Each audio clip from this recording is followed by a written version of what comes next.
Ավելի շատ իրենք կընտրեն, թե ՔՊ-ին։ Տպավորություն է, որ փորձում է տարանջատվել ՔՊ-ից հնարավոր օրինակ իր կերպարի շնորհիվ էշմիածինցիները փորձեն ավելի շատ ձայն տալ, ասել դե մեր տղան է, լավ տղա է։ Էշմիածնեցներին, քեշմիածնետ ինչ կապ ունի, որ տենց բան ասել։ Կողքի խոշորացած համայնքի։ Հա, խոշորացված համայնքին է, բայց ինքը էշմիածին քաղաքից չի, ԿՊ-ն ամբողջ այս քարոզարշավի ընթացքում իրենք նաև իրենց թիմը ստեղծելուց, հավաքելուց մարդկանց ասում են, որ սա ԿՊ-ի հետ կապ չունի, սա մեր քաղաքի արծն է, ստեղ ինչ կապ ունի Նիկոլ Փաշինյանը, բայց մարդիկ շատ լավ հասկանում են, որ դա այդպես է։ Ձայն կհավաքեք, ռեյտինգ ունեք։ Կարծում ձայն կհավաքեն քվեարկության արդյունքներից։ Դա կարծում եմ այո։ Պարոն Խաչատրյան, ամփոփիչ հանրահավաքին մենք տեսանք, որ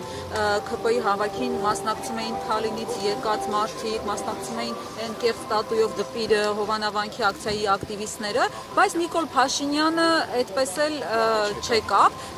Ինչ է կարծում, պատճառը ո՞րն էր, չէր ուզում Մեխակյանը, որ ասոցացվեր Փաշինյանի հետ։ Ոչ, Նիկոլ Փաշինյանը պատրաստվել էր գալու, որովհետև առավոտից հետօրվա հանրահավաքի մեր ոստիկանության բաժնում ամբողջությամբ այդ սև բերետավորներն էին, կարմիր բերետավորներին ավտոբուսներով բերել էին, պատրաստվել էին, ուղղակի երևի թե զեկուցել են, որ մարդ չի գալիս հանրահավաքին, վաղաշաբաթի չկա, միայն Օհանավանքի ֆեյք պատարակի մասնակիցներն են, այստեղ էլ է լինելու ֆեյք պատարակ, այդ ֆեյք դպիրների ատամնաբուժերի մասնակցությամբ երևի դրա համար չի մասնակցել։